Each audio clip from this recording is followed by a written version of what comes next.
Bahagyang humina ngunit nananatiling super typhoon.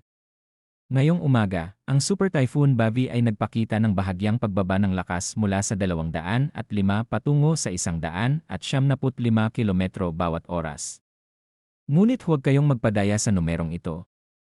Ang 175 kilometro bawat oras na pinakamataas na hangin na may mga gust na umabot sa 240 kilometro bawat oras ay nananatiling naglalagay sa Bavi sa Super Typhoon category. At ngayong umaga, ito ay nasa 2,700 kilometro na lamang sa silangan ng Eastern Visayas, patuloy na gumagalaw patungo sa ating direksyon. Ang Bavi ay malayo pa, ngunit ito ay lumalalapit sa bawat oras. Magandang umaga, mga kababayan. Ito ang inyong 24 oras na pagtataya ng panahon na inilabas ng Pag-asa ngayong alas 4 ng umaga nitong linggo, ika-5 ng Hulyo 2026.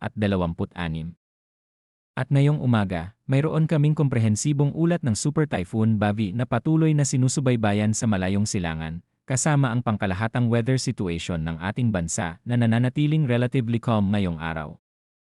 Simulan natin sa pinakabagong status ng Super Typhoon Bavi. Simula alas 3 ng umaga ngayong araw, ang Super Typhoon Bavi, na may internasyonal na designation na 2,600 ay tinatantya ng Pag-asa sa 2,700 kilometro sa silangan ng Eastern Visayas. Nakalagay sa 12.7 degrees Hilaga, 149.5 degrees silangan. Ang bagyo ay gumagalaw patungong kanluran sa bilis na 15 kilometro bawat oras, na may pinakamataas na tuloy-tuloy na hangin na 175 kilometro bawat oras malapit sa sentro at mga gust na umabot sa 240 kilometro bawat oras. Pansinin ang mga pagbabago mula kahapon ng hapon. Ang pinakamataas na hangin ay bahagyang bumaba mula sa 205 patungo sa 175 kilometro bawat oras. Ang mga gust ay bahagyang bumaba mula sa 250 patungo sa 240 kilometro bawat oras. At ang bilis ng kilusan ay bahagyang tumaas mula sa 10 patungo sa 15 kilometro bawat oras. Ang bahagyang pagbaba ng intensity ay maaaring isang pansamantalang fluctuation lamang o simula ng isang annual replacement cycle. Isang natural na proseso sa mga malakas na bagyo kung saan ang panlabas na hangin ay pansamantalang nakikipagkumpetensya sa inner core. Sa kahit anong kaso, ang Bavi ay nananatiling isang super typhoon na may kakayahang magdulot ng malawak na pinsala. Ang bilis ng paglalapit ng Bavi ay isang napaka-importanteng impormasyon ngayong umaga. Mula sa 2,985 kilometro kahapon ng umaga, bumaba na ito sa 2,700 kilometro ngayong umaga. Sa loob ng 12 oras, ang Bavi ay lumalapit ng 285 kilometro.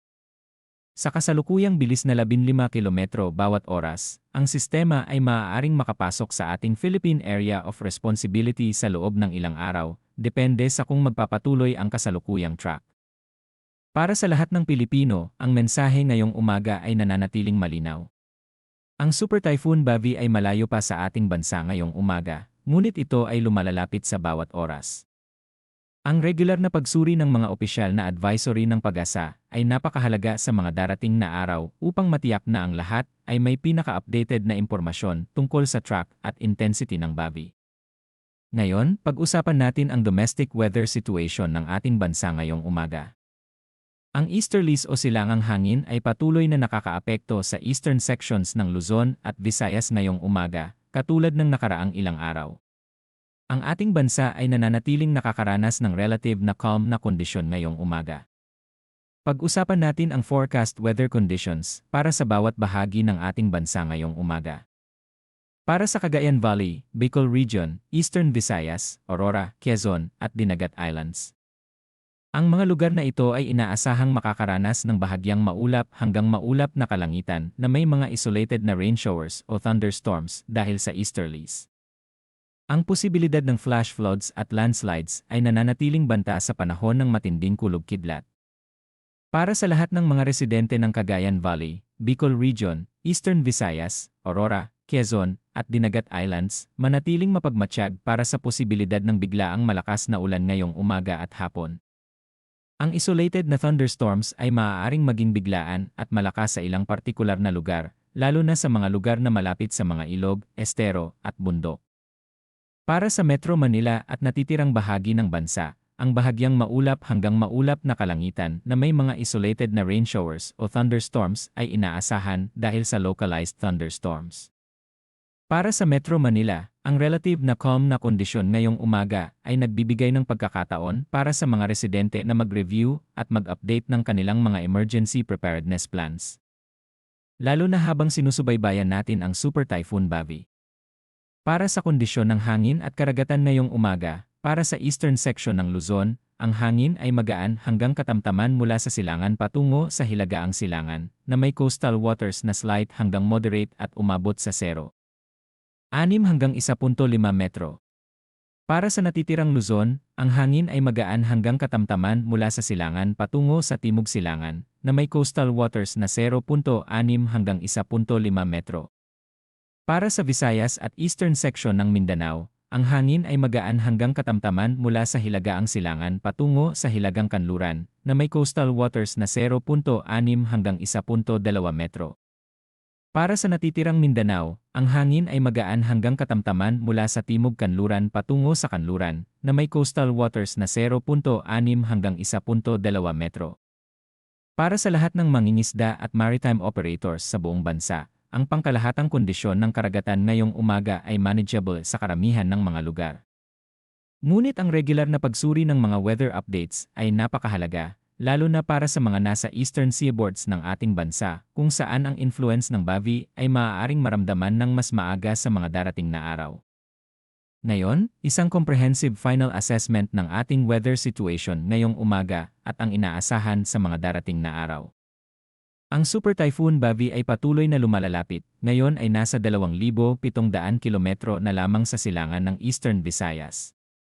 Kahit na ito ay bahagyang humina ngayong umaga, nananatili itong isang napakamalakas na super typhoon na may 175 kilometro bawat oras na pinakamataas na hangin at 240 kilometro bawat oras na gusts. Ang track nito ay patungo sa kanluran, at ang ating bansa ay nasa kanyang potensyal na landpath sa mga darating na araw. Ang track ng Bavi ay ang pinakakritikal na impormasyon na kailangan nating bantayan sa mga darating na araw. Ang eksaktong direksyon ng paggalaw ng Bavi, kung ito ay magpapatuloy sa kanluran, o kung ito ay liliko patungo sa Hilaga o Hilagaang Kanluran, ay magtatakda kung ang Pilipinas ay direktang matatamaan o makakaligtas mula sa direktang epekto ng bagyong ito. Ang ating mga meteorolohista ay patuloy na nag-aanalisa ng lahat ng available na forecast models para matukoy ang pinaka-probable na track ng Bavi. Para sa lahat ng local government units at disaster risk reduction officials sa buong bansa, ang mensahe ngayong umaga ay malinaw at urgent. Gamitin ang kasalukuyang calm na panahon para ganap na ma-review at ma-update ang inyong disaster preparedness plans. Tiyakin na ang inyong early warning systems ay fully operational at handa para sa anumang bagong advisory tungkol sa Bavi. At tiyakin na ang inyong mga komunidad ay may malinaw na impormasyon tungkol sa kasalukuyang status ng Super Typhoon Bavi at ang kahalagahan ng pagiging handa sa lahat ng oras. Ang susunod na weather update ay ilalabas ngayong alas 11 ng umaga. Patuloy kaming magsusubaybay sa Super Typhoon Bavi at sa lahat ng weather developments sa ating rehiyon, at agad naming ibabahagi ang lahat ng bagong impormasyon sa inyo. Manatiling ligtas, manatiling handa, at manatiling informed, mga kababayan. Ang Super Typhoon Bavi ay lumalalapit. Ang ating bansa ay kailangang maging handa. Ito ang inyong weather team, laging nandito para sa inyo, laging nag-aalaga, at laging handa. Magandang umaga at maingat sa lahat.